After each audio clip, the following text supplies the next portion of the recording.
our problems is we come back and we forget everything that was said. So you guys okay with me recording? Yeah, sure. Great.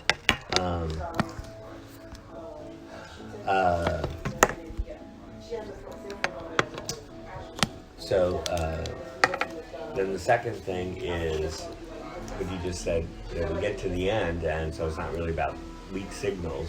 Here's the trajectory, even though the label is there, and the label is becoming more acceptable rather than seen as a negative. And so one of the reasons things got played around was because I kind of went, well, when we get to the end, maybe we should have another name for weak signals. Maybe part of the ending is another name. But this would be a result, maybe, of what we found. So one of the questions I think we need to ask is... Well, absolutely. But the problem is, what other label would you use that replaces it without getting into trouble, because it's only a facet, because it has its own its own misleading or connotations, and weak signals, as was evidenced yesterday, is my concerns about it as a label are less. Again, names hang around and their connotations and meaning changes over time. And if we come back and say, the strong signals are the accent when the harm hits you in the face. And of course, the problem is when you get punched in the face, everything goes out the window. Yeah. And weak signals are about being proactive. And I think everyone, and again, there's a general movement.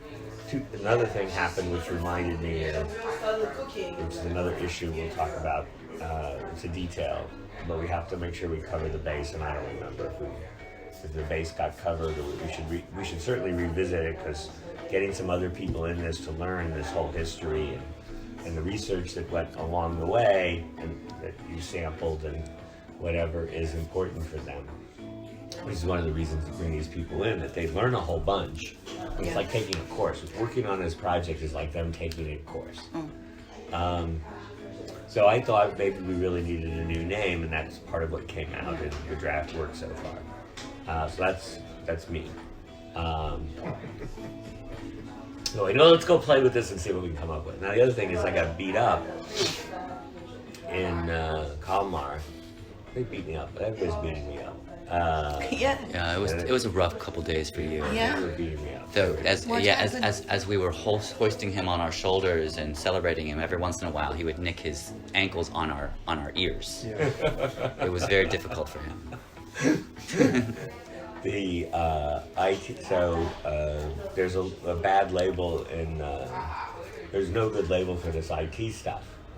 And Google came up with a label that's really shitty. I mean, idea-wise, conceptually, pragmatically, organizationally, every which way, it's really, really terrible. So I've been writing a piece to try to kill it.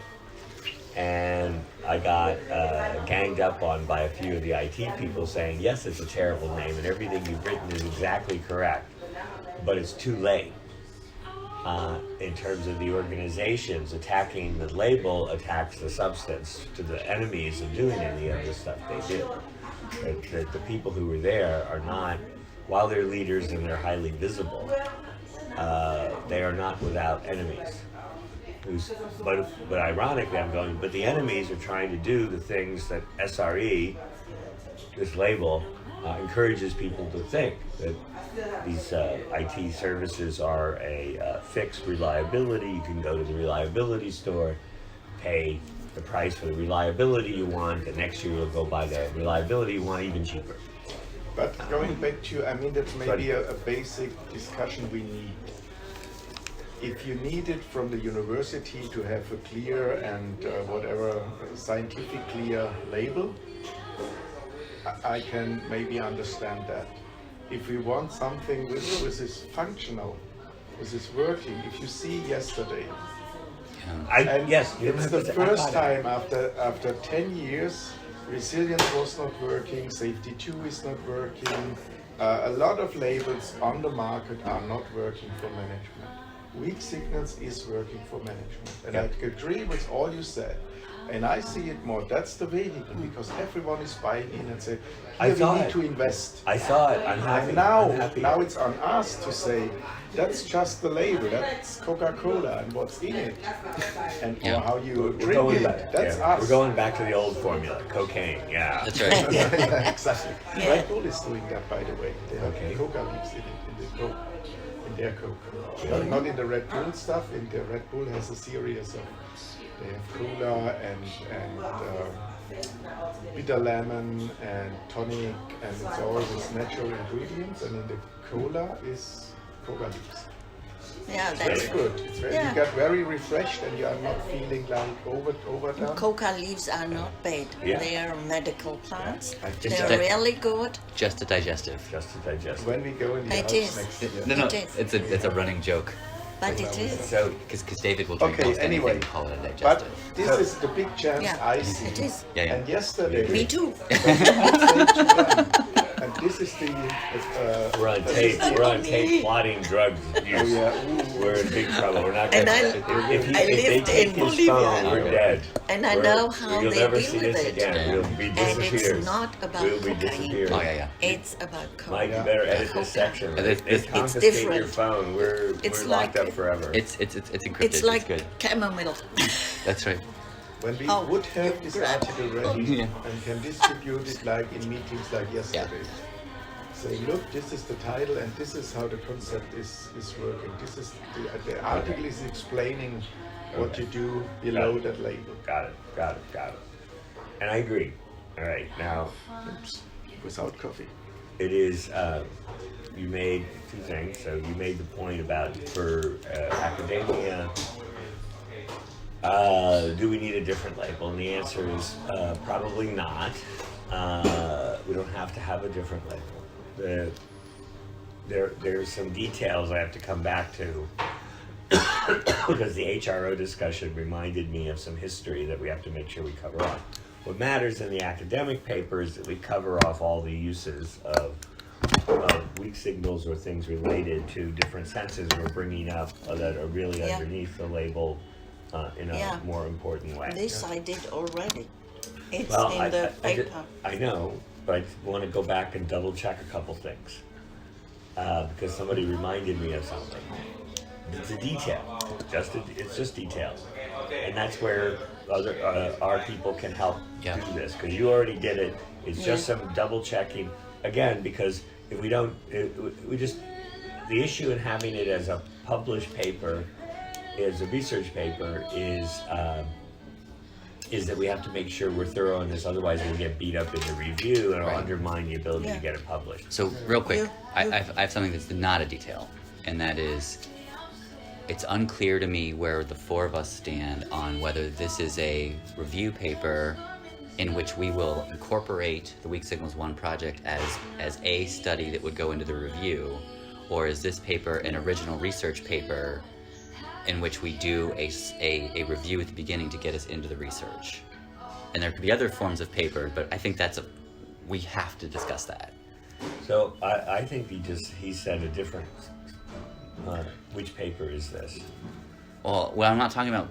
No, Please he- continue, but I'm not talking about content or concept yet. No, I know. I think he said a different split on. It's not. I'm just saying it's worse. Well, actually, it's not worse because I think what you just said is actually necessary. So what he said is we need two papers, right? One paper that is for management, Okay. right? And so it's got to be short and glossy that management can peruse and glance through, kind of thing to say what, especially focused not on helping them understand, but what parts they're supposed to do. And also to understand it. I mean, what I recognize is everywhere we present it, people are very into it, like yesterday. They go home Friday afternoon, they come back Monday and talk to someone, and they only use the label, and what's below goes back to retrospective, incident tracing. That's right. Yep. That's why they need something to say, because they understand what we mean when we explain it to them. but they can't transform it into That's right. So we have understanding and then in action. This So is that's something that's a paper that is going to end up being different because it's got to be shorter and it's got to meet a couple things like you just said. So not to pin you down completely right now, but when you say that, we've got 2 or 3 hungry students waiting to do something. What are you thinking about where that gets? I mean, I know you don't like. Hang on. All right. Good point. You know where I'm going. We need to talk about it. Okay. A question for him, which is, from a project point of view, right? Actually, this is very good. Actually, we're in a really... Okay, let me back all the way up. Actually, we're in a really good spot. And the reason is, we originally started this off by saying we didn't finish something because we never published anything out of the Weak Signals one. And we need to update and bring that forward. What we're just saying is way more important than that. Way more. Yeah. That having a Weak Signals paper for management that explains how you use this to be proactive and avoid falling back in reactive bean counting is critical to our current project and to our entire endeavor. Absolutely. To our entire endeavor, that now becomes a very, very important opportunity. We have an opportunity. We have the stuff. We need to make it crisp and clear for management. What does it mean to be that Weak Signals is a path to be more proactive? They all need, even in a bad way, they all recognize they need to do something that shows that they are being more proactive. And more, the standard stuff is being seen as, oh, that's reactive, you're supposed to be doing something else. What else? And we have a window to say, this is the what else to be a little more proactive, even if they only do a bit of it. And that's the project, that's the whole project. Yeah. And you said it yesterday in both meetings, or maybe we all together say it, but I remember you said it. When you say you don't have the time to investigate the 99.99%. Because what they think is, I understand what you say, we only do incident investigation, we don't know enough about the other stuff. But when we do investigating the normal operations, I need 250 investigators to get this done, and it's changing while they investigate. So, and we come and say, they take and says, I totally understand that my basis of information is much too thin. And they also know that the incidents are not real incidents in that sense. I mean, is it 5 miles or 4.5 miles doesn't make a big difference in that safety critical, whatever you call it. Even they say 3 months is enough because the radar coverage is better. So what they got yesterday is, and we show you, we are still in the development phase, but we show you how to can tackle the 99% without doing long ongoing investigations. And other things that they come back to, like the example of, well, when you ran into this in Weak Signals 1 where you were trying to get around, we asked the controllers and all we get are the same old complaints. We get the same old stuff because we're just asking them. So there's no mechanism to how to ask and what kind of data you're really trying to get and what you're really trying to do with it. Because we're not asking them about things. We're asking them to tell us the story of a case they had to adapt to.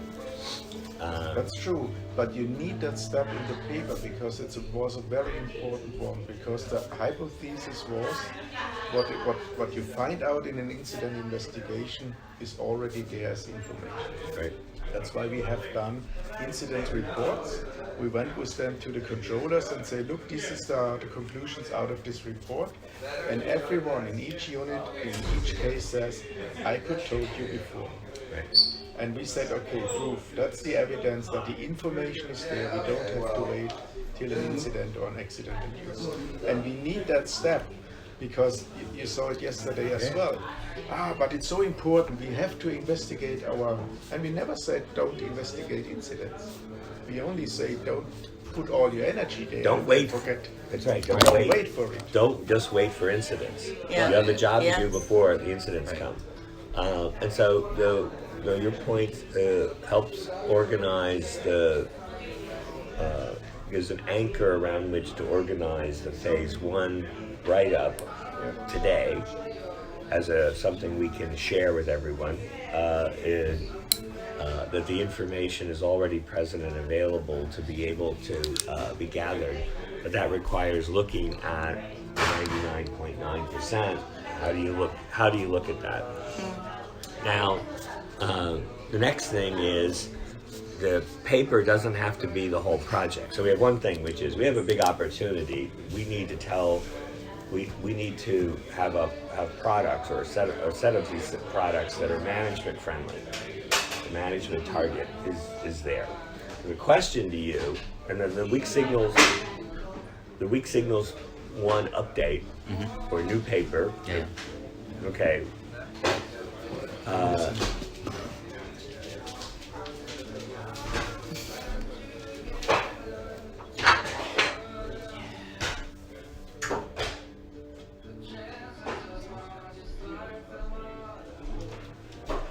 So the question I have for you, Jörg, is where in the current project do you see we should have start having some material,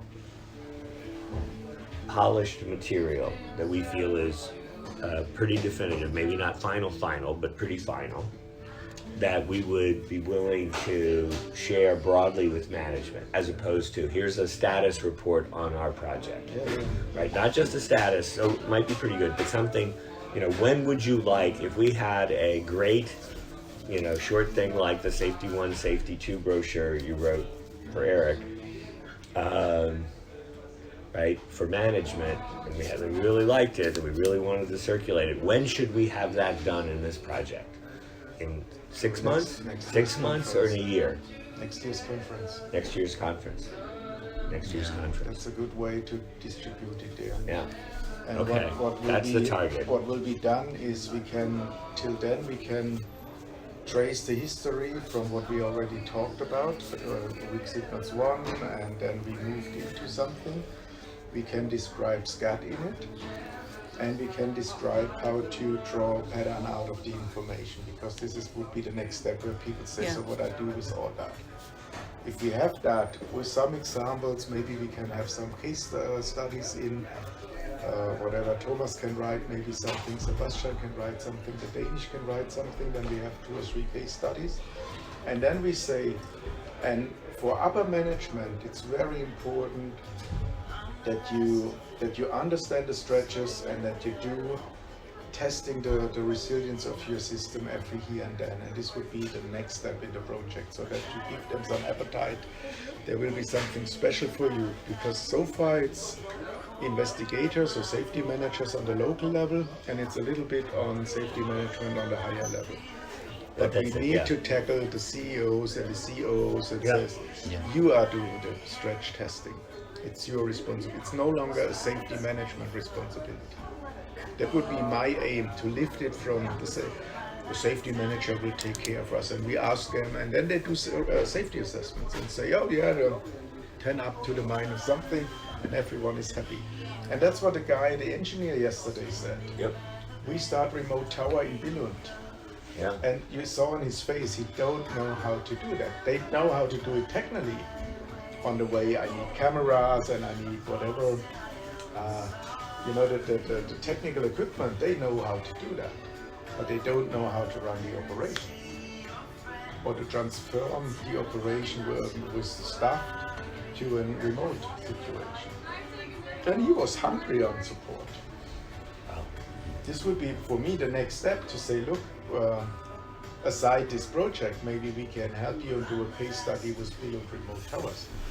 Well, don't get me going, because there's so many things I could talk about on remote towers. It really is a good one. Yeah. And it really, if anybody thinks remote towers are well understood and just move forward and it's just implement, they're crazy. Yeah. But he was open for it. No, I thought so too. That's a good thing. I thought he was very open for it. More since yesterday, but also during the last half year, the presentations at Eurocontrol level. people buy the concept. And they are very open to understand and to listen. And so 10 years ago, they would say, yeah, it was interesting, but let's go to normal work. Yeah, it is. What is safety 2? We do safety 2 all the day. What is blah, blah, blah, blah, blah. So, but now they see we need to change, and they are hungry that someone helps them. And that's the big advantage we have. Yeah. No, and that's why I asked the question, when's the time we need that? From a current project point of view, that's the key target. Right? That says we need a piece that's management friendly and digestibility. It means it has to be pre-eaten, pre-chewed. They can only handle so much. Be very gentle with their stomachs. But the thing is to investigate this pattern thing, I think, because if it's only theoretically, it's difficult. They need something like some results about, and there we stopped with the weak signals. One was the result was the information thing, and also the how can we now do, what can we do with the information, pieces of information, what kind of pattern, how can we deal with patterns, how can we find patterns, and this was very stuck at the end, and say this is for the new research to deal with all this, how to find, how to manage it. And this is still work to be done, I think. And this is maybe with CAD, I don't know it so well. Maybe there is a path through that. And the other thing is, when we did the research, literature research, the weak signals term comes from Ansoff. He's a mathematician, and he did the management for organizations, and he came up with a weak signals approach because he said there are unforeseen things happening in an organization, and this is the weak signals approach. And then we saw that he stuck in this with the filters and everything. It was a linear thinking still. And what we then came through is with work is done, work is imagined, and how to deal with this. So we came to resilience engineering. And this is also a switch from this kind of perspective of view he did, and it was genius, but we had to switch to resilience engineering in this to see how these complex organizations work.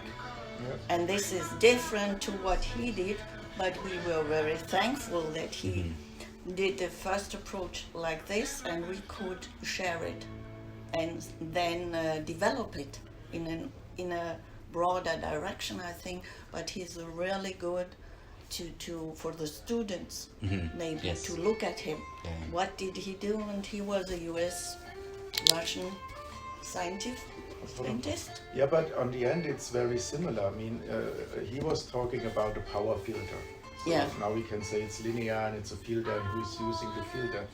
Later we talked about rationalize the weight is discounted. It's the same. I mean, someone has the power to rationalize it away, to do something with it, or to don't get it through, or however you call it.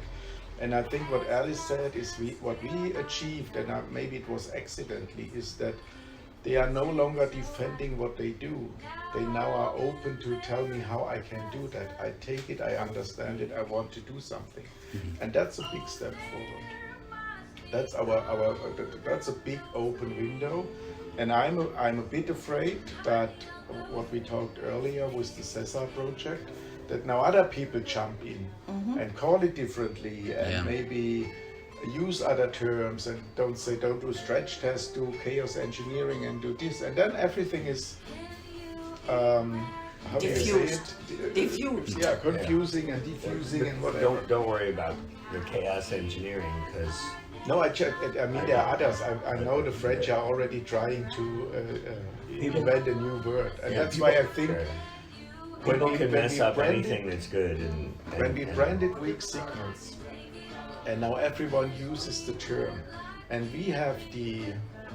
we can steer it what weak signals is about without defending the term or explaining the term. To say this is just a working title. Yeah. There's not much. It's just your appetite. But we are the one who tell you what is below, what are we doing with it, what is the advantages, how to do it, and where does it end. That's the point of the paper. Yeah. So we have to have two products. One is the good draft, shareable, publishable for management, even though by the end of the project that may be different in non-trivial ways in terms of communicating to management. But the other one is we have to have the review, right? And the review now, and I think it's a review, but it's a synthesis, but it's making the logic of this movement, right? That ends up where we are now, I think as Jörg said, where we're going in this project still with the stretch test.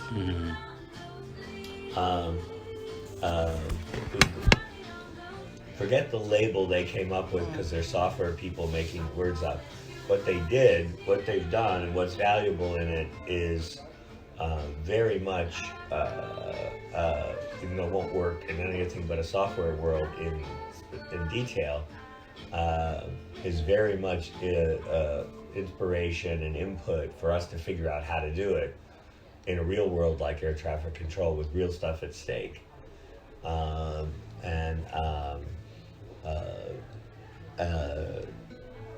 Anyway, I think back to the students and what do they need to do is we need to help them. We need to get them to work on the pieces so that we can efficiently put the trajectory story together. Yeah. Right? And when you say the trajectory story, you're talking about the second paper, or you're talking about both papers? No, I'm not talking about the management paper. paper. Talking about okay. Right? Because the management don't care that it came from this, and HRO people claim they... Right, yep. So what I heard from some HRO people was they claim they came up with weak signals. Which people? HRO.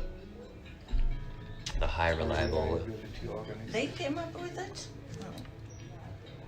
Well, it's important. I look at the literature I had inside, so we're agreeing with you. We're telling you about some people that are saying some things that we think are wrong.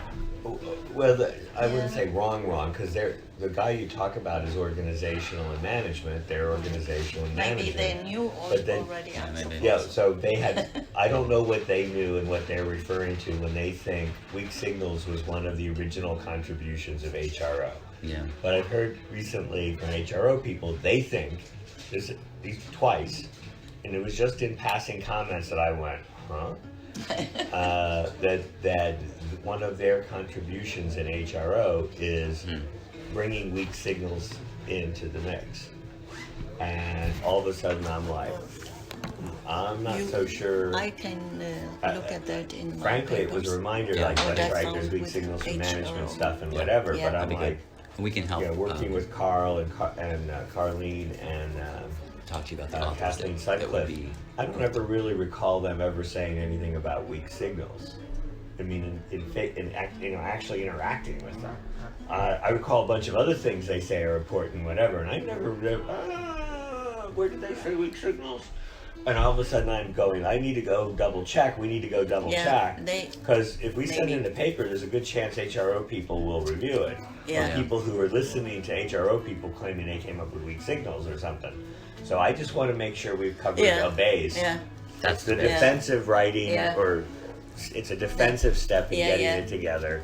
I think I did it. And it's something the students can go off and double check and say, in some of and do some searches to make sure where does weak signals come up in the HRO literature, just to make sure that we have that covered and we don't get hit with something that was not a good review, but then forces us to waste a bunch of energy to address some comments that aren't really correct. Yeah.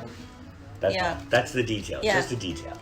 I think we did it, and I have a look at it also and give you some hints where they talked about it. Because I thought anyway.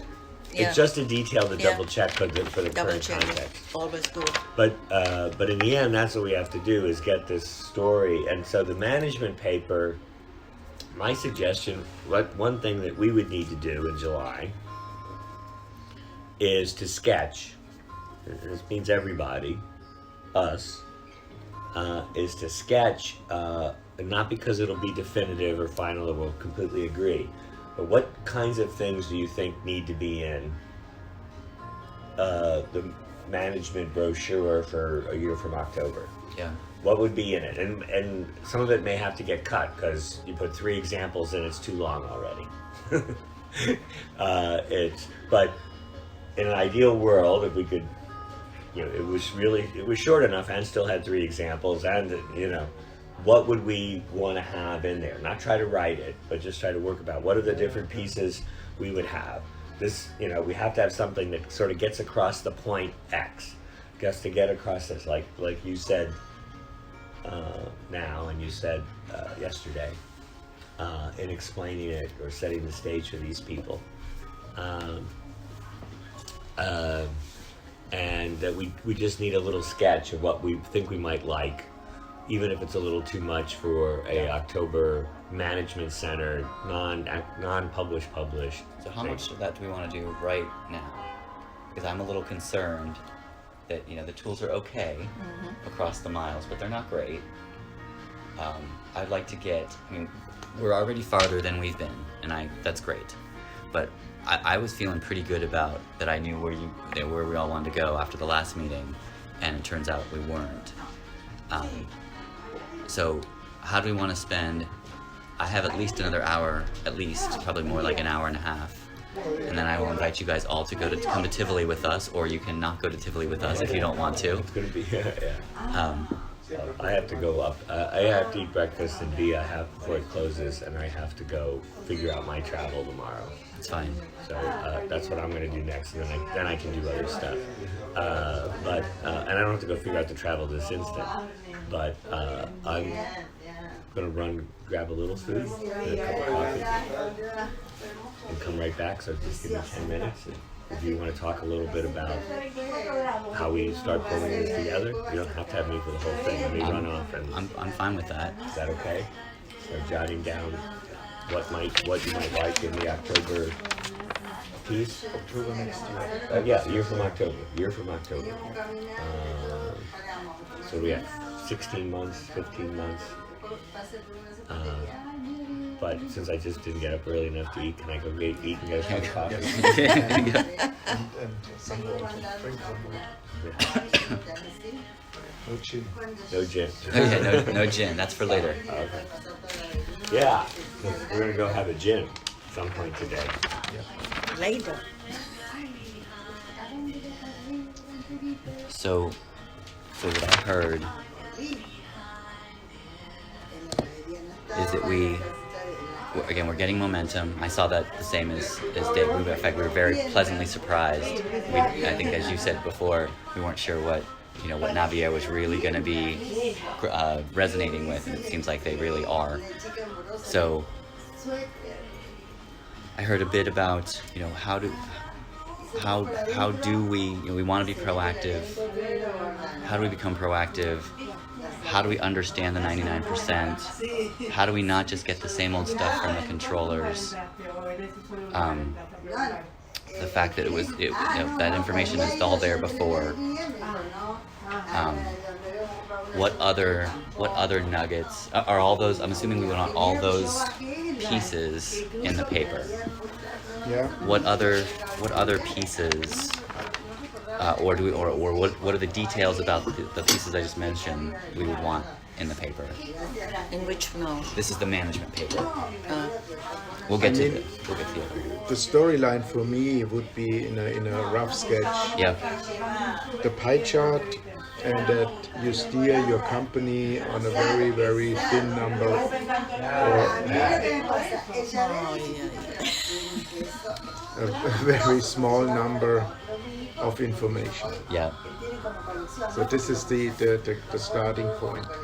I would not go with reactive, proactive, or so this could come later. Yeah. But to be attractive for management, my message would be you only know about 0 point something Yes. about your organization. So it's important to understand what's in the 99% or a ratio of 99, however we call it. Yep. So this would be the intro to make it attractive to them. Yep. So if the more you know, the better you can steer your company. Right. And it's not only, maybe you know that, it's not only safety, it's also capacity, productivity, safety. It's tackling all of Yes. your key areas. Because we need to go away from this is a safety issue to avoid incidents or accidents from happening. That's not the issue. Right. That's why I'm not happy with early warning. It's had nothing to do with Yep. warning and nothing to do with early. It could be now, it could be tomorrow, it could be yesterday, it could be a year ago, but it's Yeah. not early and it's not warning. Yeah. It's maybe about the system when it functions well. Right. Yeah, when it's functioning, you can't. When it's I mean, functioning, well, you can yeah. only say well Okay. in the sense of our system is not functioning well because we don't have enough capacity. So we're producing when it- delays, yeah. the capacity is not there. So Yeah. we are ultra safe since. Yeah. But that's why it is important to have all the key areas in Yeah. it. Because I'm pretty sure with what we do, we could also say if capacity will increase, stretch testing, you will not manage it. Right. You will produce delays because you are reducing staff, you're reducing capacity in the academy, and it's not only about safety. I mean, that's an important message. Right. The next would be, it's not about investigating the 99% in the same sense as you do the incident investigations. Yeah. It's about understanding how the system is performing. And then, you have it on record, so. Yeah. And then the Yeah, next step I'm would just- be what is the system and what is performing. And we can say that it's a complex interactive system, it's changing, it's under pressure, it's a continuum in adaptation. So that they see we are not in a production line, we are not producing cars on the end and Right. think how can we do it a bit better or more, whatever, how. Because that's what they've been trained in their management trainings and what they read in the literature. Yeah. So I mean, we had it 2 years ago in a management meeting in the discussion that I think it was BMW or Mercedes, I don't know. They start to rearrange the coloring of the carrosserie. Do you say carrosserie of the body of the car? The The painting. I think we just call it the. You're talking about the paint itself or the body? The body, the body. painting of the body of the car. Doesn't matter. I don't think You we have mean a what word I for mean. that. Yes, but yeah. And before it was, that's the car. It Yeah. goes through the line. It gets painted. It gets the doors, the motor, and finished. Yeah. And then someone said it's much more effective and better if we paint. This week we paint yellow. Yeah. Next week blue. Next week white. Yeah. So and what happened now is, and this goes through the system, because now you have 500 white bodies for cars, but you produce also in between black and green and yellow cars. Yeah. But this is still very linear. This is still a production process. It's not. It's a kind of an adaptation, but it's not an adaptation in a moving system. Right. And management takes it as, this is what we need to do. And what we need to tell them is, no, it's not. What you need to do is stay agile, stay flexible, look where you need to adapt and not avoid adaptations. Right. Another important message is adaptation. Adaptation is filling the gaps. Yep. And the consequence is that from an outside view, from a management perspective, sitting in the fifth floor and looking down to the system, everything is working well. Right. Yeah. There is no problem. The problem are some complaints, but from my outside view, it's working, it's fine. Yeah. And I think that's, for me, it's totally acceptable, because if I would be upper management, I don't want to be challenged by local complaints about how the the airspace is structured or something like that. So that's your perspective, and the perspective is good. Yeah. But it's still based on 0.04% of your information. Right. If you really want to know how your system is functioning, weak signals or adaptations.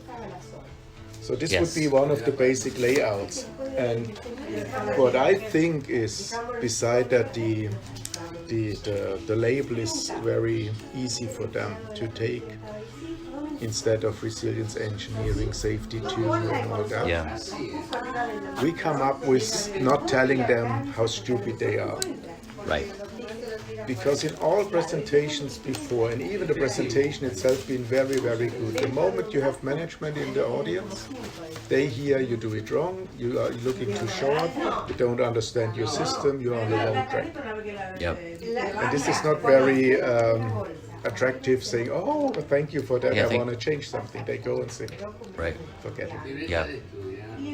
Agreed. So safety 1, safety 2, for example, it's good for a discussion, but they all said, yeah, but we need safety 1, we need to do that. That's what makes us safe.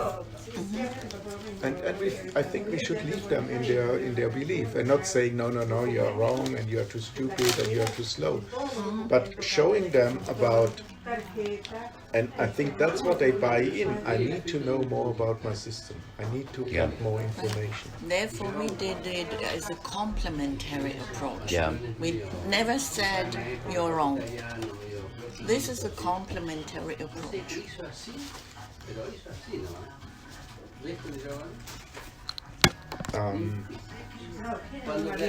And now we come to adaptations.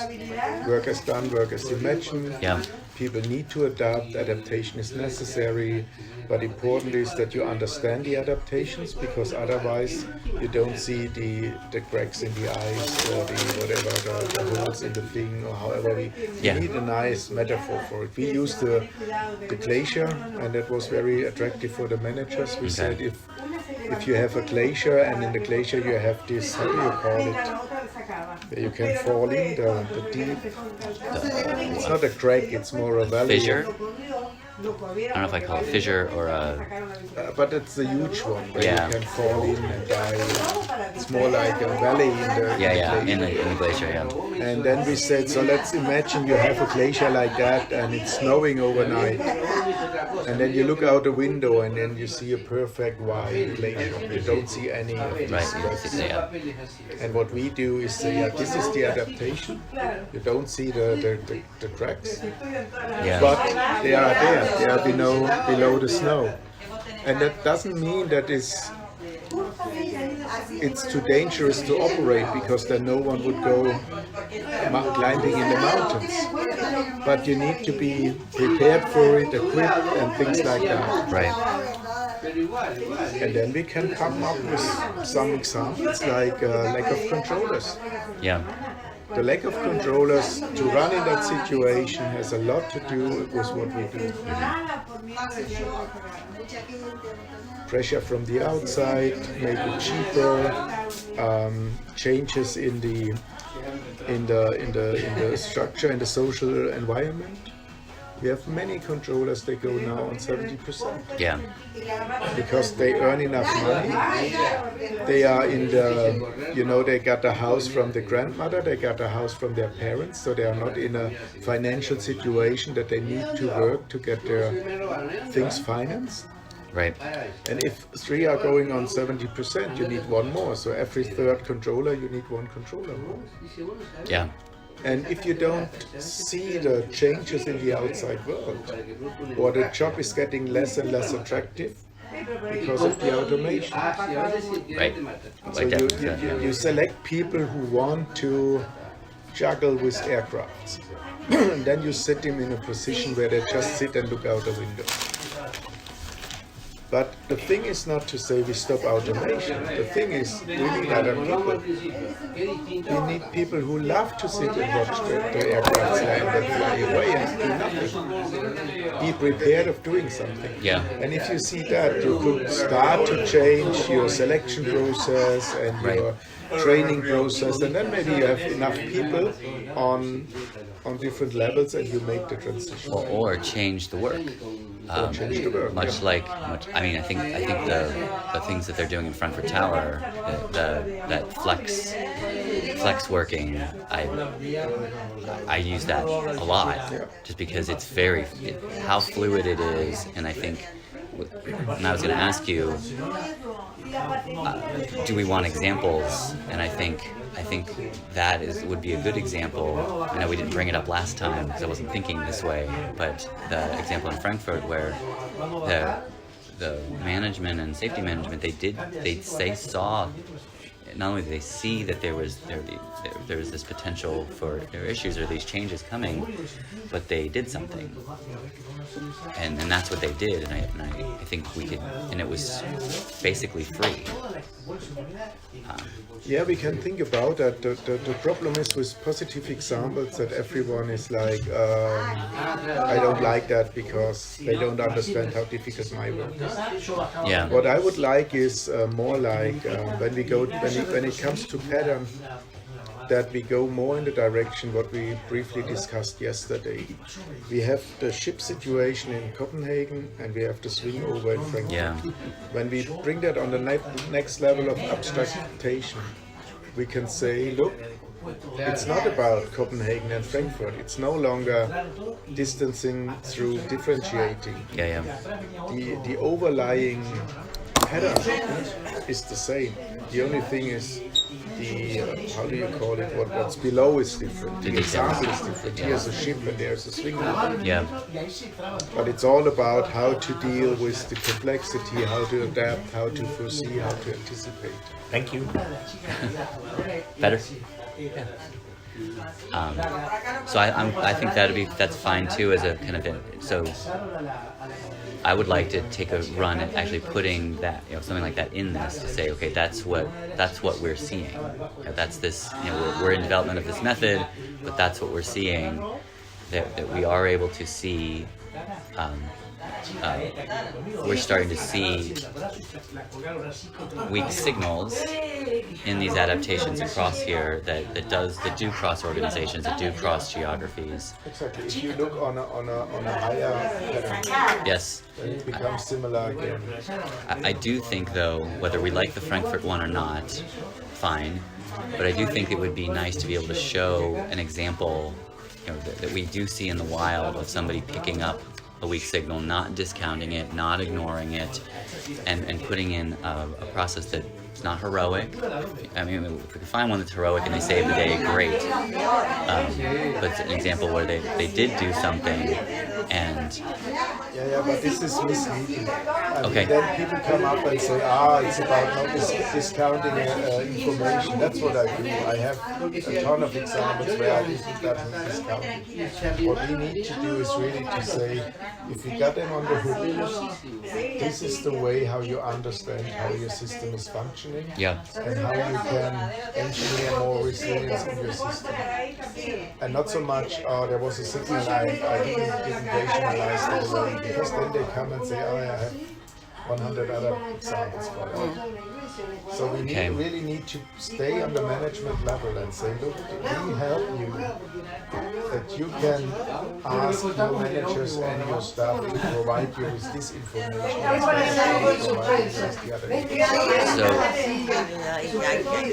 So do you think that? So in that, just let me. I want to make sure I understand. Do you think that any example is counterproductive? So we should stay away from them because they could all get co-opted? Just a second that they leave. I cannot very quickly come with their own examples. Because they understand, look, this is heroic and you failed. Yeah. And then they come up and say, no, I have also examples where I don't discount the information. Okay. And then we stay with single information, get it discounted or not. What we want to do is we look into the system, workers done, workers imagined. We have a method for it, and we come up with pattern, and we can show you that the pattern on a higher abstraction is the same, independent of what the reason below is. Okay. That would be a good example. Okay. And what we said, what we want to have in the beginning is, it's not about safety. It's about the system's performance, and that counts for safety, capacity, performance, whatever we take in. Because I just said, if we would use that, we could help them discover the bottleneck with the lack of controllers. Because then you got other information in, and you got changes in the system, you got changes outside the system, and. Oh, we've got actually have several that have come up. The lagging on the staff, but the example that I brought up yesterday of where the information is fragmented on the approach with the Bombardier planes. I don't know why it's just Bombardier as the problem, but and that is the airport sees it, but nobody else. The airport can see it. Yeah. It fluctuates in time because exactly what's going on, but for no one else is it an issue. So it's the issue. The pattern is about the fragmentation. The information, the events are there, but because of the fragmented access to it or the way it appears for different players in the system, the ability to integrate it as a event, a situation to deal with, gets lost. It also waxes and wanes a little bit. It's not like it's consistent. Yeah. Right? We have it in Frankfurt at the moment. We have a high increase on TCAS.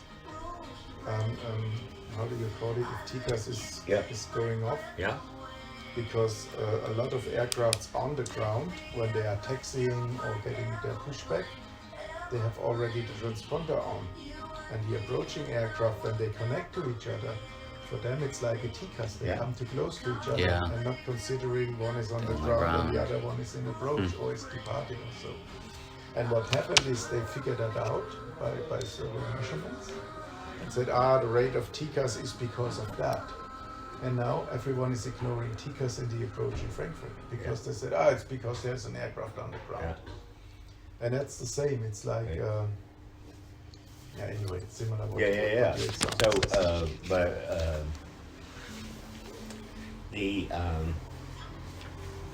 all of these examples, we need to get into the ability to see trends, to see change. So something new starts happening, so we understand where it comes from, but that affects something else, like ignoring TCAS alarms on approach, which then says, okay, we need to think about that a little bit. What's going on there? What could happen with that? So that later on you have a near miss and you go, or a violation near the airport and you go, and everybody could say, of course we knew that because everybody's been ignoring it because we had this false alarm problem. What was the other example that came up? There was a third one. Anyway, I'll remember it. I just had it a second ago. So I'd be able to talk about these at different scales. So to me, sketching what's important on the management level is reframes a little bit like the way we were approaching it, independent of the way you had described which version of it, what kind of paper is this we're writing, in the context of it's very easy for us in a review synthesis to be outside in. Here's all the stuff people have said about it. Right. Whereas reframing it as this is a more in-depth assessment, laying out the ideas and how it all came about. Right. But it's all in support of this trajectory of it's more of the inside view, which is how do I look at the 99.9%? Yeah. Right. And that we were too much on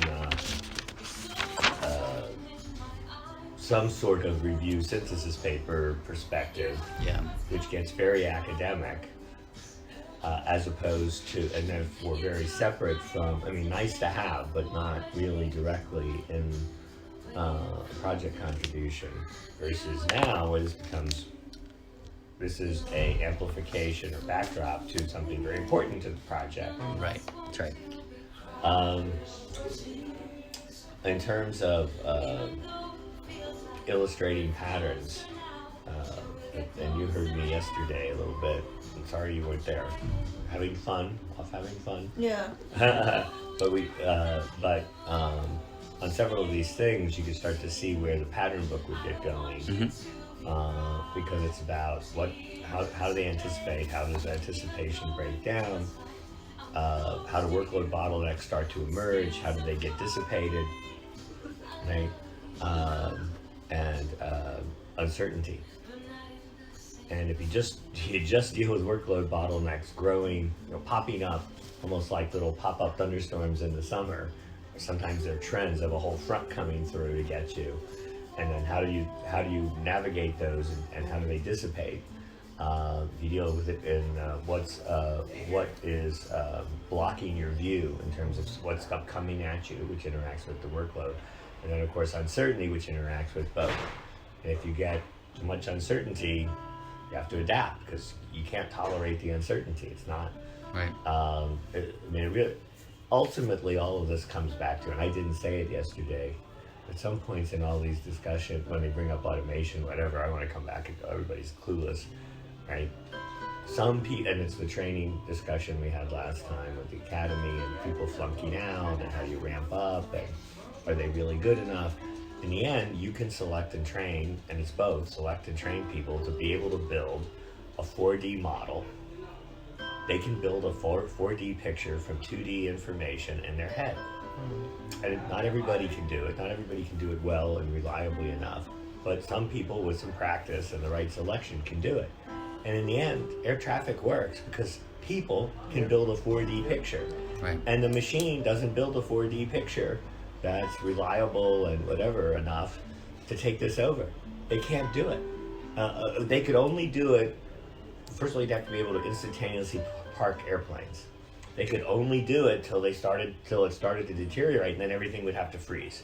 If you could freeze time, right, or instantly park airplanes on the ground, you could have the algorithms do it. But there's this thing, the plane won't fly if it doesn't keep moving, and gravity operates all the time. Right. And so, you have to have, something has to be able to manipulate a 4D model as a 4D model. Now, maybe you could do it if you completely change the approach to algorithms. And thought about it as the core, but the core of this is some people can run this 4D model. And when things threaten them running that 4D model, it's not good. And taking away that ingredient is impossible. It won't work. Now maybe there's a system that could work. I don't think it would work at the throughput. I don't think it would work with the weather. I don't think it would work with intensifying weather. But I don't think it would work with the increasing traffic loads, despite them saying they can outcompute the world. Which again would be the IT world, which says, hey, look at all the stuff we can outcompute. And then what happens is, when it goes to hell, it really goes to hell, and we really can't figure out for a while what the hell's going on. Right. And you can't do that with people in planes. Right. So anyway, I just had to say that. When do we discuss the other paper? But I was good and didn't get into that. Please. I want to make sure. I mean, they were already on our side, so I thought there was no need to bring out the big cannons. I saved that for some nutcase algorithm person. So David, as an exercise at least, I can walk through quickly the more abbreviated version of what we walked through our initial You sketches. finished already? No, only the management paper. Oh yeah, but you finished the management paper. Wow. We came. I'll leave again. You finish more. Well, the question is, do you want finished. the question is, do you want to know about it now, or do you want to know about it later? Whatever's most productive for the group. No. Now? I think probably now. Okay. It's a repeat for us, and it's a chance for you to Okay. nod your head and say, So basically, Excellent. I say excellent. excellent, yeah. So basically, we started where, fantastic. but not wunderbar, Not wunderbar. not wunderbar. When it's written, Then and we're only dealing with formatting and shortening and punching it up, then wunderbar. okay. So we started where you started with is how can you understand the 99%? Right now we're steering on a very small amount of information. We're steering on accidents. How do you It's understand? reactive. We're steering on. That's like driving backwards. So we want to understand the 99%. As Jörg said, it's not just safety. That's a piece of it. We want to tackle all the key areas. Economic, throughput. That reminded me. Yes. The other example we have that's important with this is the moving the problem. Moving the problem around. Right? So, Right. So I solved the workload, whatever issues here, but all I did is move it over someplace else in my airspace. Or at the high level, just like the controller isn't supposed to just pass all the workload over to the other controller, right? Just I'll solve my problem here, it's your problem. Now it's but at a higher level, that's what happens. We move it over to the next sector, we move it over to the next organization, we move it to the lower altitude, we move it down to the tower instead of approach. Right. Approach dumps stuff on the tower, we've heard about. But what is important, I'm not sure if we should put it in that paper because then we blame them again. But what is important if we somehow put it in, even with our approach, it could be that you have to shift workload.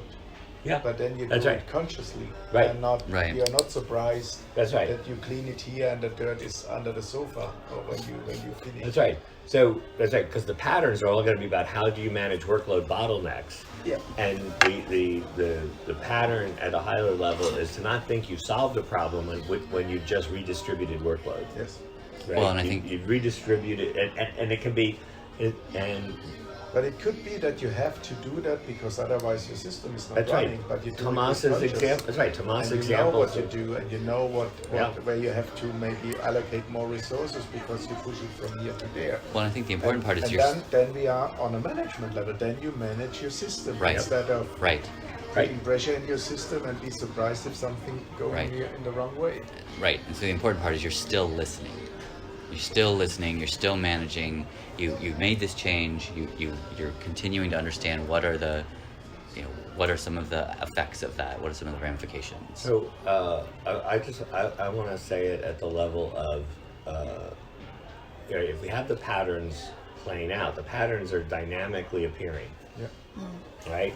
So you have these waves or pop-up, that analogy like the weather, right? So I have pop-up workload bottlenecks, or right, I have a front moving through that's going to do this. The issue is that's going to create potential for workload bottlenecks, whether we're dealing with a station or with a unit, whatever. And the question is, how do you adapt to that? And you want to adapt to it in an anticipatory way, so you distribute it reasonably. You can distribute it unreasonably, in which case I dump something on you, or distribute unreasonably in the sense that all of a sudden I get dumped on. And we don't want dumping. We don't want it because we're not going to call it dumping. What we're going to call it is sudden spikes, right? That's why the anticipation, uncertainty, and workload go together. If I can't anticipate it, and I have high uncertainty in terms of what I have to manage, and I have high workload, now I'm going to have a problem. I can handle higher workload if I get more anticipation. Every controller, anytime you talk to a controller, I guarantee you their message that they have told us, if I can anticipate it, I can handle lots more load. If I can't anticipate it, I can't handle it. Right. And then the times they go, in anticipating it, I find out, whoops, it's going to be so much or so sudden that I'm going to need help. And the worst thing that you could possibly do to them is give them a sudden increase that they need help on without giving them pre-warning. Right? So it's this movement back to there's always a vector. Yeah. So everything has to have this vector. How is the load popping up at you? How is it moving from somebody else to you, some other sector, some other part of the airspace? Whether it's, they would all love it if we had a Brussels misforecasting example. And my understanding is Brussels misforecasting all the time. Right? Yes. Right? And they understand patterns in how Brussels is misforecasting. In some ways, this is, when we get into the patterns, when we really get into the patterns here, this is what's going to happen. We're not getting the stories that hit the patterns at a high level because we're only seeing the stories at the level of how a controller deals with it. So all the other parts of the story we'll get hints of. Yeah. But to really get those stories would require, either we're going to require talking to supervisors, back to how we get supervisors in this, or it's going to require us to synchronize stories, where we go, okay, what's going on at this level, Brussels or this or what, what's going on the receiving end. They're thinking of the system at this level, what's happening at this level, and how do those two interact. Yeah. And that's not going to come, that we'll get hints from stories at a controller level, but we won't get those actual kinds of episodes. So if we think of these always as moving, it's what are good ways to distribute it. And management both is a player in that distribution. They are a player in influencing the controller level. They are hit by those. They are an operator now at a level, getting buffeted by these changes in anticipation, uncertainty, and workload bottleneck potential. And this is a movement from the both sides. Yeah. It's like this. It's not only from this Yes. side going there. Yep. They have to adapt this, which comes from operators in this Right. side, and then they have to transform it to the other levels, I think, because the operator is working locally, Right. and they have to think in more levels. Yep. Then they have to adapt things that coming from the system, from the operator. And so this is how it goes through. So the cross-level interactions and the fact that the patterns have to work at the different levels. And to some degree, and we're going to have more, and they're not all going to fit into this, but to some degree, the center of mass of this is going to be uncertainty, anticipation, and workload spikes. And that's going to be the pattern of how workload peaks. Now, it could be a little bit about how high it peaks, and that'll be a judgment. How much can I handle? But that's also related to supervisors judging how much we handle. And again, as I said yesterday, every time you walk in and walk up by the supervisors, start chatting with them, next thing you know, they're telling you about how they make judgments about how much load different parts of the team can handle, given their ability to anticipate what load is coming at them. Yeah, exactly. And so now we can start to see, so I'm just trying to anticipate for us a little bit where I see the pattern book going. I hear you doing that. Which is not this. Which is not this. So the problem is, yes, and that's great. And Which is why I probably should leave and have second breakfast. And we're recording, and that's fine. But I think what we do, and we don't have to answer this one, we may not be able to answer today, is how do patterns, we're not going to share portions of the pattern book in this paper. No. But how do we want patterns, the pattern book, or using patterns to show up in this paper at all? And if so, yes. Because we said to them, it's not about single information, independent if it is proactive or reactive. We said that you have to connect the information, and you have to look from a pattern perspective. We don't have to solve every issue. I mean, we can easily come up and say the relations between the different levels in the organization need to be tackled, but that's outside the envelope of this project. And the good thing is that when they are open, and now they push also in a bit in the CESAR direction. I mean, Lisa is the head of the AAB, that's the advisory board for the director in Eurocontrol. And they came back after our presentation in Brussels last week and put in the notes that they should allocate more money for projects like that. And if we really come and say, look, if you want to have this, we can work on it. If you want to have this, we can work on it. But you need to allocate the money for it. So we don't have to solve everything in that. It's the next step of bringing the theory into practice, and still there will be a lot of things open how to bring it into practice and into operations or into management level. It's always a result. If you have a result where more research is needed, for example, you can. Well, I think here we're more in the how do you detail it so that ANSP could say, here's the program we need. This is what this group does. This is what this group does. This is what these, they're collecting this, and it's going to roughly look like this. Here's a sample of what it could look like. This is what you get. This is what you should be asking them for. Yeah. So you kind of walk through what everybody does. because at the end, if we don't give them the specific steps of this is what you do, this is what it kind of looks like, you can modify it, whatever, but you got to give them an anchor, a concrete set of things. And in principle, I don't know at what point Eurocontrol, Pattinson says that's up to individual companies, versus for Eurocontrol to be valuable to companies that they need to produce something that's directly transferable, that's highly transferable and very directly transferable.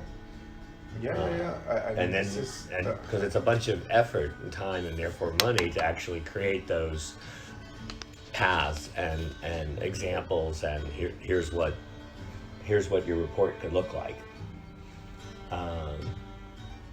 Right, and then they can even come back and say, then they call it research to develop say a new database / visualization, so they could hand it to Romania, because Romania doesn't have the money to develop they'd end up with some paper or something, and Germany has this nice computer-based system with some nice visualization. I'm leaving in 29 minutes. Okay. Oops. All right. You think the clock works? I don't. I'm just telling you. I'm leaving in 20 minutes. I was just shocked that you were looking at that leaving. versus that. It's right there. It's I actually know, perfect. So is that right there? No. I'm saying it's perfect. Yeah, I can it's listen perfect. to your Yeah. mouth and look at that clock at exactly the same. There's no switching cost. I know. It's perfect. Anyway. This is all great, but I just want to make sure this time is precious, and I want to make sure that, because again, I think we all looked at each other and said, we know what we're doing in May, and we didn't know what we were doing. So as we want to understand it's the whole system. We want to understand how it's performing. We're going to embrace understanding that it's adaptive. It's not changing. This is not a production line. I'm not sure exactly how far we go. I mean, you laid it out very well. This is not a production line. This is not linear. This isn't cars and painting colors. We'll see how far we actually go into the writing. And the adaptation is filling gaps. If you really want to understand about your system, if you want to understand about the 99%, about the 99.99%, we're saying that weak signals is a way to do that, is the way we're proposing to do that. That starts with understanding the gaps between work is done and work is imagined. That is, digging into the adaptations. I think, we'll see if that's specifically strictly a SCAD direction, or if we're more broad about it. But it certainly could go either way there. You brought up the metaphor. Maybe we need a metaphor. The one he's been using that's been resonating is the glacier. That snow falls in the glacier and it looks very pristine and beautiful and easy, but you don't see the big fissures and cracks that you could fall into. The bigger picture we have to say is that when you look from 50,000 feet, the system looks great. When you're in management, the system looks like it's working great, and we don't understand that there are things going in there, which I think is a great tie to the conversation you and I had when we're looking at future of work, which was snafu catching is critical, and snafu catching attenuates, mutes all the signals that are happening, and they don't bubble up because we don't have the definitive accident. So snafu catching is the solution, and snafu catching is the problem. Maybe not quite that directly, but yeah. Maybe we can use, or probably right now, we'll think to use this lack of controllers as an example of this. This could be one of our vignettes, where we have maybe it's a lack of controllers, maybe it's them going down to 70%. We have younger controllers. We have board controllers. What are the signals that are coming from these changes that management is making? What are the signals that are coming from the work, from the workers, and how are those being interpreted, and how are those driving different management changes? This is where we got into a conversation about what would a good example be, and my initial thought was, because we talked about, Jorgen said, do we find different people because this is now a different job or slightly different capabilities? I said, well, or you can change the work, and we got into a conversation about my initial thought was finding a place where they change the work, like in Frankfurt Tower, would be a really great way to ground this. And Jorg immediately brought up that anything we bring up as a concrete example could get misinterpreted, co-opted, saying, oh yeah, we do that. We don't rationalize away, we see this. So that's still an open question. Well, I think in the end, there's other reasons to abstract, so that it's the plausible deniability. We're not really talking about Frankfurt, or not really talking about DFS. The example being the staff shortages and different ways that your experience and expertise can shift over time. Yeah. We have to talk about how experience, your portfolio, or your experience of the population as a population. And it's the same thing on the pilot side. It's worse on the pilot side because of the licensure, but it's very similar on the controller side. We tend to think of individual controller and how good is their experience are they. They have to maintain their license, et cetera, and driving it around the system for incorporating and keeping up individuals detracts from the issue of seeing the population. And so you can have these swings in experience, and some are imposed on you, and some are your choices, and some are bad planning, some are misplaced planning. I mean, we can come back and say the bang bang in DFS is just bad control. Any bang bang control. Oh, we can save money, we have lots of controllers. Oops, wait a minute, we don't have enough controllers, throw money at it. Is a bad way to deal with it, but somebody could have planned done their staff planning and just had it wrong because traffic forecasts changed. And I mean, in some ways, we had this with 2017, I don't know how much in 2018, was just a traffic forecast problem. So yes and no. The traffic forecast problem was that Europe tried to regulate the income or the fee you have to pay for the service, and they come up with to project the amount on traffic, and from there calculate what you can charge for. That was the problem. Right. And Sibylle, for example, said 3 years ago, in 2020, we are lacking 15 controllers in Tower Frankfurt. And the plan was you only got 5 new controllers because we have to save money because of EU regulations. So it was not foreseen. It was other forces come in play. Right. And no one is able to say stop. Right. I mean, even if we got bankrupt, so to speak, with 5 controllers more when we need 15, and maybe we need 20 till then, if the traffic is increasing, we will not succeed. Right. That's the issue. Or there's a drain because they all go off to get paid twice as much and work half as hard in Dubai, or whatever happens. What happens now is you got in Germany it's 1,760. In other countries it's 2,000 a day if you do voluntary extra work. So I think we should paint a picture about, and maybe this is exactly where we need to be, that we have this bang bang control, which is current state of things. What would this weak signals approach? What would these weak signals information? I think if we need to paint a picture of what will that look like? What will they be able to do differently? How will they be able to respond differently? I think that would be compelling. Yeah. I think we're going to end up with a wave, and this is getting us further away from the weak signals paper. This management paper? No. I'm saying this aspect of the management paper. Okay. Is getting us away from the integrating the phase 1 with where we are now to have a research paper come out. Yeah. Because it's not going to talk about this, but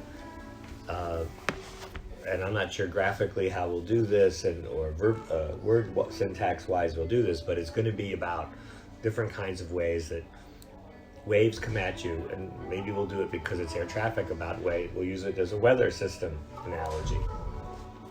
And the point is, it's always moving and changing, and as it's changing, you're adjusting at all these different levels, and it's going to be back. How does it change in terms? So if my staff experience is changing, I'm not everybody's going to think of that as that's standard HR. They did a bad job as an organization, or there's miscoordination between this level of the system and that level of the system. That's standard organizational management. There's tons of stuff on how to do that right. Sorry you did it badly. Instead, we're going to be tying that back to experienced personnel is going to fluctuate. The skill set's going to fluctuate. Things are going to change. That's going to modify the skill set a little bit, even though the core may stay the same. I have a how question. does this stuff come at you, and how question. do you use that, and what happens when that experience pool is not matching to the flow of stuff coming at you? I have a question. This is the management paper, and in which frame will this be published? This is my question, and then I need to know something about the other paper. So the idea of this is not... And he will go in 20 minutes. Yeah. That's right. Yeah. So it's not an academic paper, it's a paper that is available to the industry and circulates that way, not like the Safety 1, Safety 2 paper. Yeah. Maybe more important than that, maybe a little bigger than that, probably a little bigger than that. Maybe it turns into a As series. a brochure or Yeah, what? more Yeah, like some type of To make article. a short answer, this is the management paper which will be distributed hopefully next conference, next October next year, and it will look like a white paper from Eurocontrol. Maybe Okay. a paper version, maybe a series, maybe a beyond video, whatever. But this is that. So I go to P, and you can talk about the scientific paper, because I think we are so far clear on that. Yeah. We need to have this sketch and put some meat on the bones So we can keep and go move on with it. Yep. But I think it's more important that you talk about the other 10 paper. minutes, okay. So the simple version to me is why I wanted the management paper laid out a little bit is because I think the way to organize the review is to or the synthesis or whatever word we want to use for it, is to say this is backdrop and support. If somebody said, where does this come from? Yeah. The management stuff. Yeah. Where does this come from? What's the background on this? What's the basis? Here's the basis. Yes. Here's the basis of work and thinking, and how this is well grounded, right, and well shown with the Weak Signals 1 work and the work that motivated how we're doing Weak Signals 2, Yes. and what we've done in Weak Signals 2, either in however much SCAD is explicitly or implicitly in it. Yep. The issue was it's got to coordinate with this and be seen as a base if someone pushes on this and says, where does this really come from and what does it do? Yeah. As opposed to a management like Davier who would go, oh, let's go, tell me more about how I see all this. Now tell me more about how I start doing this in my organization. Right. I understand, but what do I incorporate next in my group? Perfect. As opposed to, here's the intellectual base for it. Right. Yeah. Okay. So Yeah. And so some part of this, so I think from a writing point of view, if I was sitting down to write this now, today, I would be not able to write because I would be going, where do I trace what you started in Weak Signals 1? Here's this idea, and here's these things that really make up the weak signals. It's not really a signal, it's not really weak, etc. right. You can't start with that. But what's in part of the paper is to show that idea trajectory, and that there is a basis, and we're refining and redirecting that in a direction. But we start out with, and once upon a time somebody said there was such a thing called weak signals, and then now we think of it as, they used to think of it as this, now we think of it as this. I guess we could probably try to write it that way. I'd have a hard time doing it. So I wanted to. I'm not sure what to start, what's the framing at the beginning. If I may say it, Yeah. I read the outline and I saw that this was not what we did. The outline was going back to the view sometimes, Okay. to the back early warning and back to It was not the perspective we tried to do. Okay. It was not innovative thing where we wanted to go. Okay. So this was a little bit critical for me. Yeah. Because I said, this is not what I did. So therefore I wanted to talk to you here. So that's again. So let's go back to the question that I was not allowed to ask an hour ago, but I have to ask now. Is this a broader synthesis in which this work is a part of, or is this a light synthesis that focuses on the Weak Signals 1 project as if it were a study? And my concern, and this is where it went. My concern is in a scholarly journal, I just don't know what your data looks like. So I didn't think there was enough. I thought we would be criticized too harshly if we were to just look at that as a study. So we were looking at a broader synthesis, and if we went the wrong way in a broader synthesis, that's another conversation. But I think that's what we have to. I see it as a synthesis, and if it's a trajectory, that's great, and where we end up, but it's still a synthesis. So where are we? Are we okay to do this as a synthesis, or is this a original research paper? For me, it should be more a research paper. Okay. About, I don't know the frame exactly, but it was like, where did the idea come from, and we did the state of the art. Who did it? Yes. What was it? And in that time we did how is it called? Ethnography? No.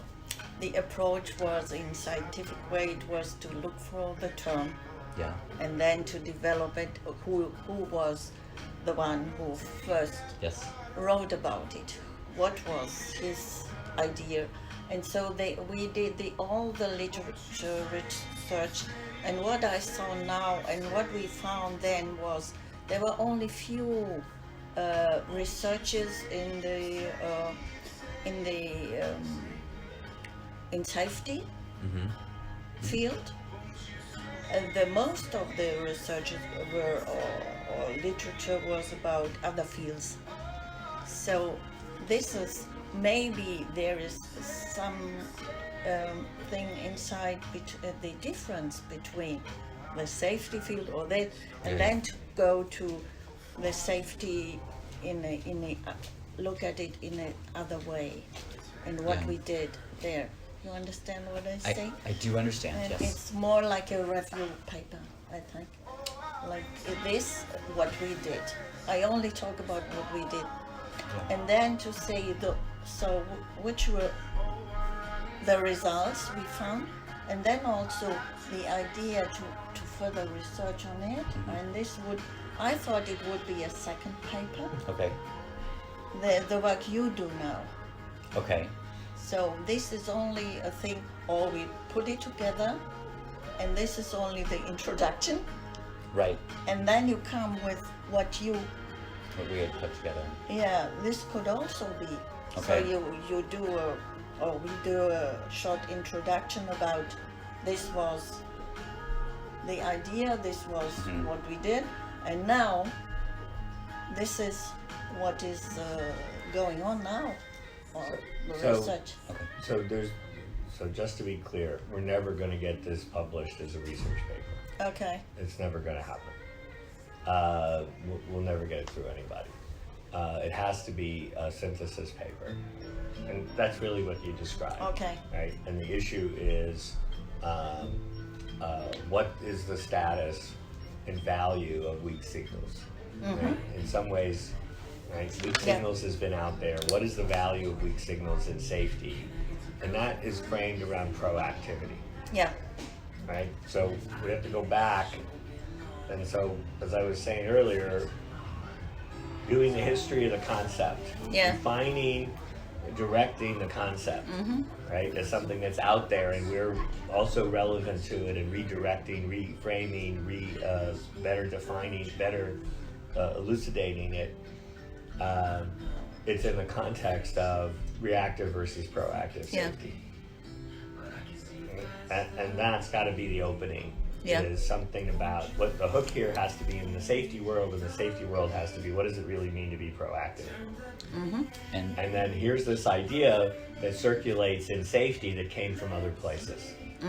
Here's an idea, weak signals, that came from other places, right? And the question is, where is it now, and how do we use, what does it mean, and what does it tell us to do to be proactive and not just reactive?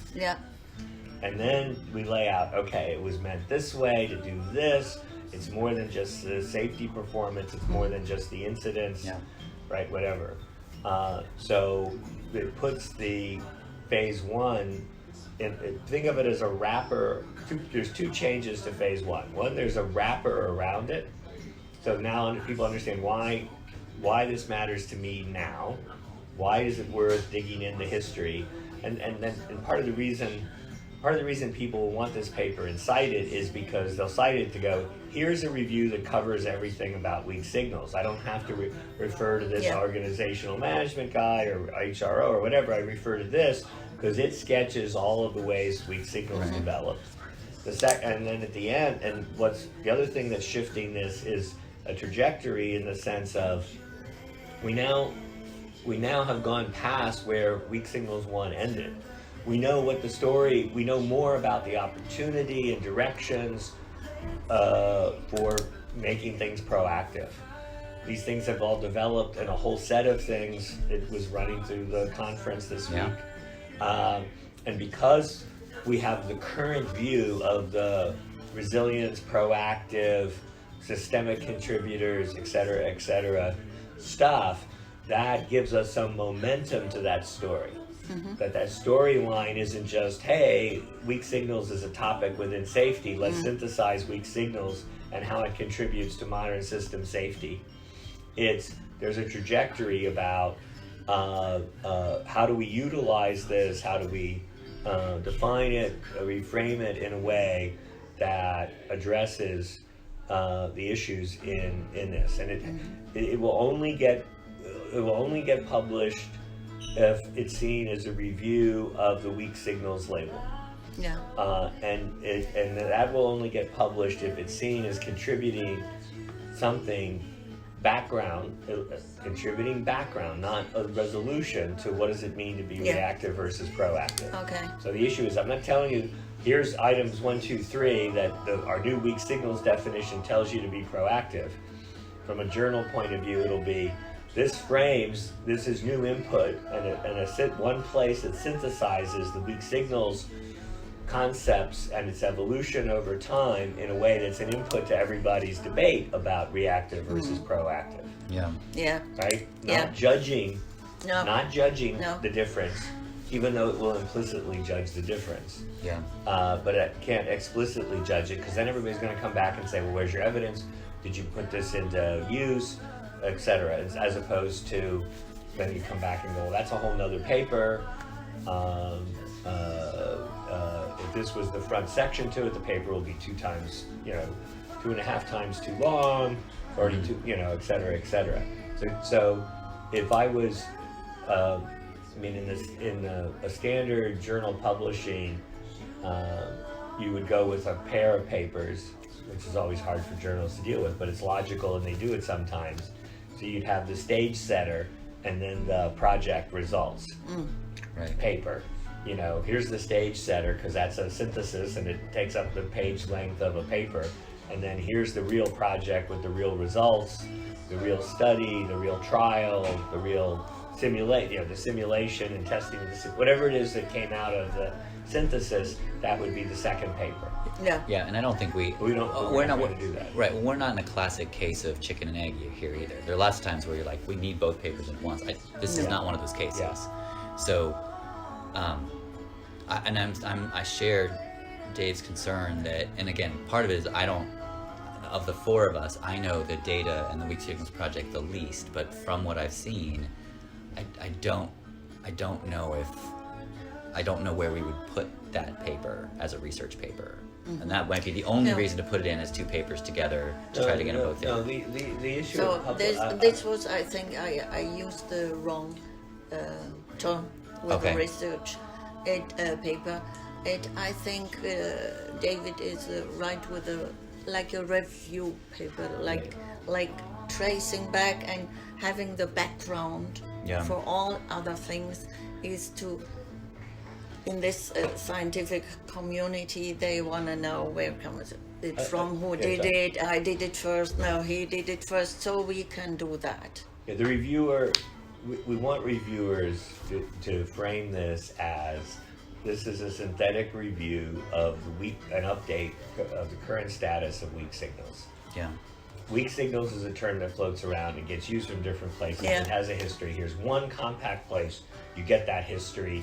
You get it up to date. You get it where it's going, and that has to be in the frame of reactive versus proactive safety. So the only In the field of safety, yes. So let me offer a challenge, at least temporarily, in that we talk a lot about verbs, and if we were to eat our own dog food on this one, what are the verbs? I mean, so that's why we've tried to frame this around anticipation before, is we were very serious and we're like, all right, resilience is a verb. What's the verb or verbs we would want to? So some of them a bunch of them are already in the detailing of what weak signals really means in phase 1. Right. And the updating of that given where we're going, or the focus on that given where we're going now. And the current status and the current opportunity to get management to change what they do to be more engaged, more dynamic, and more anticipatory. So you got discounting, anticipation, right? Yes. All of those things that proactive is really a stand-in for proactivity, seeing ahead. Yeah. Being proactive is seeing ahead. Which, right, so that's why I wonder. So it is inherently anticipation. So it's the right? But we also had other things that were relevant to it that get covered in the review, right? So we also want the review, and in this sense, this is, again, one big reason I suggested doing this is that a synthetic review of weak signals that's up to date and relevant to current debates about safety will get cited because weak signals is a term that floats around and is relevant to current debates about safety. Yeah. And there is no other place to go. There is nothing out there to go reference if you want to bring in weak signals. Now, where might you want to refer to a review of weak signals? We would in the NASA case. Yeah. We would put a paper on the NASA accident. We would do it in obviously a SCAD paper. We would do it if SCAD is a method. If we were doing application of SCAD in healthcare with St. Louis. If we were doing it, whatever. There's a whole bunch of things that wouldn't make a big deal. Would be more than a reference. It would be a short paragraph of maybe longer, but the point in all of these things, they need a way to introduce some aspect related to weak signals as a generic term, and how it's relevant in that context. So I think there's an opportunity for a highly cited paper. Mm-hmm. So I guess what I'm asking, very fine point, is the hook. That's the difference in getting somebody to actually publish it. Right. Is the hook true? Is the hook proactive versus reactive, or is the hook anticipating and not being degraded through discounting? I think that I would start. I don't know how the writing would end up. Yeah. But I would start with the proactive reactive because it's just broader. Okay. Very true. And that's going to connect more. And it follows the old rule, which is get into the meat as fast as you. What framing gets you into the meat is what you did as fast as, or what you want to do cover as fast as you can. And I think, because I think in the end, under weak signals, and certainly in the weak signals one, is this thing of, wait a minute, it's easy to think of this as subtle. It's easy to think of this as early. Right. Those are the sort of standard connotations. And then you go, wait a minute, no. And in fact, people thinking about this meant much deeper stuff than that. Yeah. Not just early and subtle, right? In some ways, this is parallel to the problem detection paper. everybody thinks of problem detection as a quiet background, picking out the first deviation from a quiet background. And we went, no, that's not problem detection. Yeah. Right? No, that might be signal detection. It's not problem detection. Right? And maybe we didn't even say that clearly enough in the problem detection paper. I mean, or compactly clearly enough. But so then we start laying out, you start laying out in the phase 1 report. Here are some of the deeper meat, some of which was from the literature, some of which is specifically about worrying about this in the safety context. And so where, the literature didn't have a lot about discounting. No. Right? I come in and go, it's about discounting, discountability. It's easier to discount it because I don't directly see the harm. Right. That by itself in a complex system won't, the future is implausible. Till you have the accident, now you go, clearly that was a weakness.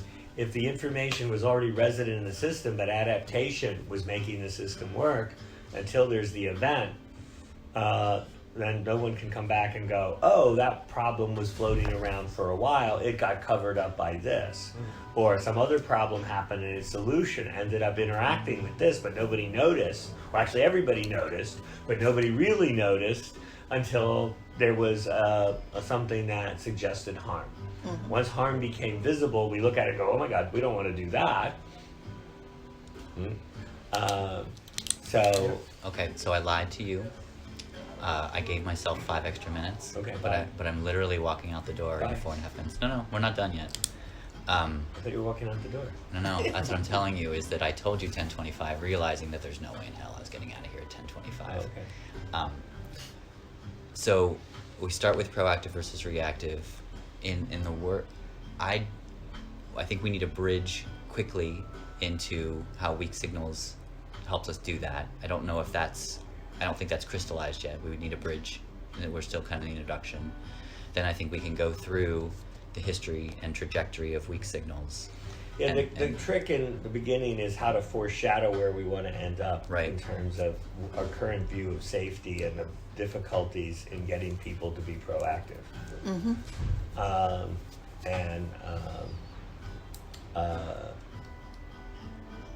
Frankly, I think the issue here is how to, pragmatically, for right now, is how do we get the students to help us write this paper? The students can't write the paper. The issue is what kinds of things can they do to make it less burdensome for us to write the paper. Right. Well, and the other, especially since it can't have my name on it. Right. So here's the other issue, and can't have my name. We can go a couple ways on this. I wasn't part of the Weak Signals project, so I can understand your outputs, but I can't understand your project. I wasn't there, at least not as well as the 3 of you. And so, if I'm driving, I'm going to, at times, and I did it already, I'm going to inadvertently pull away from what you guys think are central pieces of the project. That's just going to happen. It's going to keep happening. I'm going to try for it. Which ironically is the reason why there's a gap between what's written in the Phase 1 report and what you understand about what the Phase 1 project accomplished. Exactly. And how it set up Phase 2, right? That isn't reflected in the literal written output of the Phase 1 report, which is one of the reasons why I said we need to rewrite the Phase 1 report. So the management because the value paper, isn't all on paper. With the management paper, because I am part of the Weak Signals 2 project, I'm very confident that I can keep things coherent and drive. I'm concerned about this review paper. I will contribute, I will help students contribute, and I will drive it if we want me to. But we are going to keep seeing this problem. We're going to keep seeing this gap. Because I know a little bit about this project. I know a lot about other things, like how do we bring in problem detection? How do we bring in sacrifices? And how do we? The paper is going to seem more, Cecil-y, Ohio State-y. I just feel that's going to happen. So I think, and we have a couple minutes to make this decision. Again, I am happy to drive, but we will have these tension, divergent, and convergent conversations a lot. Or and I'll propose it, or Alice can drive.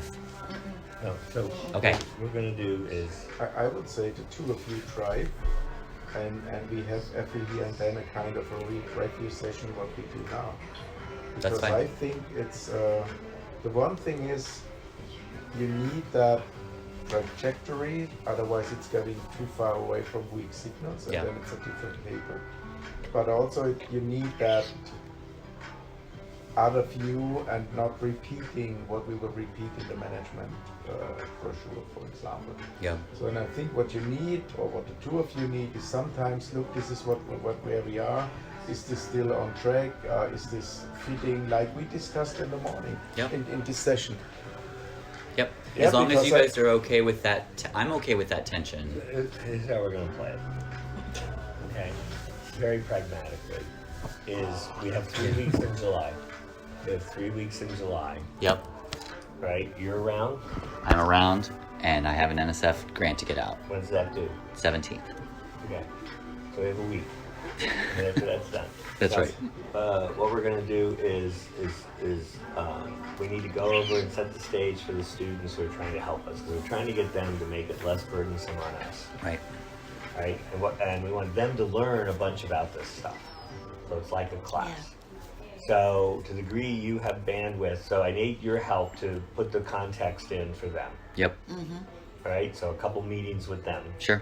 at the board, and then you don't have to be there too much other than just keep on in tune with it, so you're not walking in cold after the NSF proposal goes in. Right. And what we're trying to do is figure out way A, that the class works for them, that they understand it, and B, as they understand it better, the assignments of Right. what to dig through and make sure and pull together, Right. so that we can get pieces together and that we can then sit down and try to write all the way through. Yep.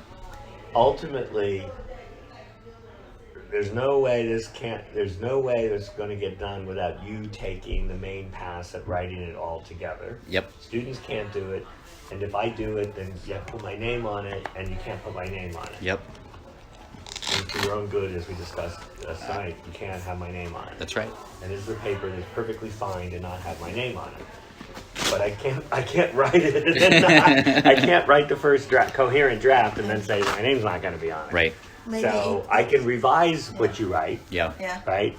I can help them, the students, and direct them and help make sure they have the big picture of how this is going to fit into phase, weak signals 2 and the products we want for that, and how that is related to these other initiatives we're doing here and in other places with justified sacrifice, et cetera, et cetera, et cetera. Yep. My time on this is I'm going to put in the context of this is all the baseline, not only for our project now, but also for the papers we will write together Right. on justified sacrifice and NASA.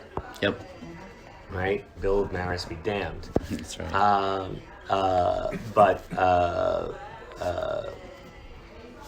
And in some ways, that's also part of, just a quick aside, you don't care about, is in the strong vocal rebuttal, immediate rebuttal and rejection of any hint of any of the bullshit from Bill, or any echoes of it. One of them will go, and these are the things I did do with Dave, because they're going to go, oh, you did everything with Dave when you've done. Actually, in terms of beans, nothing with Dave. Yeah. You also want to be able to come back and say, and I did this with Dave. Yeah. Right? Not that. Yeah. That's a great Right. punchline to all this stuff. Yes, I've done stuff with Dave. And it's there. there. It's that, and it's that. Yeah. Not any of Not this all other this shit. other stuff. That's right. So stop giving me bullshit about this. Right. And I think what the students still maybe have to learn is to get away from the incident thinking or incidents. Okay. Yeah, let me read Yeah? through it. Yes. Because this was a little bit like this in the paper. Yeah, you're probably right. Yep. Like their incident, and they slip away with this because this is so. It's difficult. It's very seductive. Very. To have the other view or to keep it. Yeah. Because it's because of the field of safety Yes. that it is so difficult not to go in this track again. Agreed. incident investigation, and adverse events. Yep. Agreed. So, and Okay. in some ways, I still have to sneak on. So the good news is I can actually get a parking pass, but I actually can't use it. Right. We'll figure out the logistics. So I will, because we're going to need a whiteboard with them. So I'll just drive part way and bike on the campus. And That's fine. It's too ridiculously hot, and we'll go up in 382 in the whiteboard and play around. Perfect. And Lay it out. I thought my part was also to give you all the stuff we already did, to help to not research from the beginning again. Right. Yeah. To have the papers there we already looked at. Yes. And then maybe I also checked a little bit if there is something new about it. No, they won't find anything. So this is, Okay. you can tell them, Yeah. look for it. Yes. Look for it. If there's something new, and also in the field of safety, I think maybe somebody wrote something about it already, but Okay. Okay. also look at all the literature and what we already Yes. Yeah, wrote that's- about and- it. And Yes. so they may be. And I'm going to have them go search some of the main HRO HRO stuff and say, find all the instances where they say weak signals. I Yeah. just want to make sure we have our homework nailed down on our side, so that if somebody objects on or brings up something from an HRO perspective, we know exactly what's Yeah. published on that. Yeah, under and that's HRO. that's one thing I'll change is what I'm going to open up to both of you about what homework we're going to have the students do, and be a little bit more open about how we're doing it. That was Yeah. we ran in a direction, they ran in a direction. I'll give you guys more open feedback on where we're going, Yeah. so you guys can direct or say, hey, I'm concerned about this. Well, and I'll be there. Could have a session or two with them. On Yeah. that too. We'll do it in person too. Yeah. It's good work. They did a good job, but they still They're students. have to They're learn. students. Which is- They were Yeah. just students without a lot of direction. That's right. And in some ways, we wanted to see how much, if we dump all that material on them, what they could pull out of it. And it was okay. Yeah. You know, it could have been a little different, but it would have been weak on something else. It's all part of the process of